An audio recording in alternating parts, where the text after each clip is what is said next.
शिंदे गटाचे नेते किरण पावसकरांनी अत्यंत महत्त्वाची बातमी दिलेली आहे की कुठेही आमचं घोडं अडलेलं नाही, सगळी व्यवस्थित चर्चा सुरू आहे।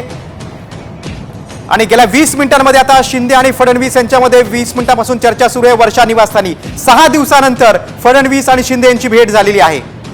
आजचा दिवस अत्यंत महत्त्वाचा आहे। 6 दिवसानंतर फडणवीस आता शिंदेंना भेटायला गेलेले आहेत। शिंदे आजारी होते, नाराज होते, ह्या सगळ्या चर्चेच्या पार्श्वभूमीवर गेल्या 20 मिनिटांपासून आता वर्षा निवासस्थानी फडणवीस आणि शिंदे यांची बैठक सुरू आहे। त्यामध्ये मंत्रिमंडळाचा मुद्दा आहे, शपथविधीचा मुद्दा आहे, अनेक महत्त्वाच्या मुद्द्यांवर आता ही चर्चा सुरू आहे। आणि आपण बघितलं की शिंदे गटाचे नेते किरण पावसकरांनी सांगितलं की कुठल्याही मुद्द्यावर घोडा अडलेला नाही, महायुतीमध्ये सगळं काही व्यवस्थित सगळं पूर्ण होईल, आमची कुठलीही नाराजी नाही असं देखील त्यांनी सांगितलेलं आहे। आणि भाजपचा मुख्यमंत्री होणं हे नैसर्गिक आहे असं देखील महत्त्वाचं विधान पावसकरांचं होतं। आपण बघतोय आता वर्षा निवासस्थानी एकनाथ शिंदे आणि देवेंद्र फडणवीस यांच्यामध्ये गेल्या 20 मिनिटांपासून चर्चा सुरू आहे।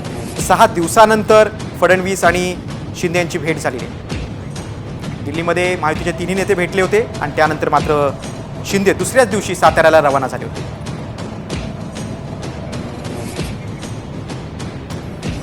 आपण आता बघतोय की या बैठकीमध्ये काय होतंय ते बघणं खूप महत्त्वाचं आहे, कारण आता उद्याचा एकच दिवस आहे, 5 तारखेला शपथविधी आहे।